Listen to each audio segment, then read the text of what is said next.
Një biznesmen me bazë në Miami i kërkuar nga autoritetet shqiptare në ndyshimet për pastrim parash të përfituara nga trafiku i drogës, dyshohet se ka falsifikuar dokumentet e pronësisë për një parcel toke ku dhëndri i presidentit amerikan Donald Trump, Jared Kushner, planifikon të ndërtojë një resort me vlerë disa miliard dollar. Kjo bëhet e ditur në dosjet e Agjencisë Shqiptare për Luftën kundër krimit të organizuar të shqyrtuara nga agjencia Reuters. Biznesmeni i lartë përmendur, Artur Shehu, i mohon të gjitha akuzat ndaj tij.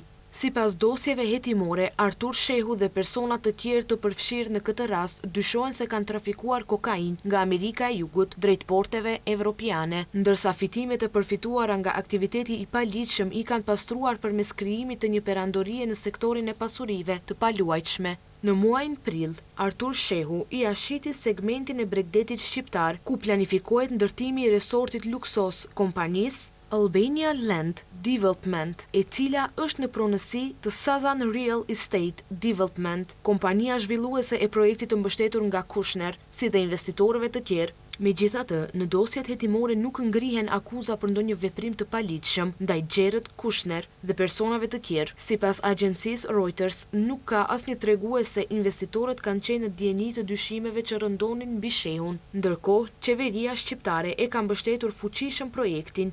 Ndërkohë, banorët e fshatit Zvërnec prej më shumë se një dekade po e kundërshtojnë në gjykat pretendimin e Artur Shehut për pronësinë e tokës. Resorti i mbështetur nga Jared Kushner është planifikuar të ndërtohet në një zonë me plazhe të egra, pyje dhe ligatina që shërben si habitat për breshkat e detit e flamingot. Kjo histori ka nxitur protesta masive antiqeveritare, tashmë të njohura si revolucioni i flamingove.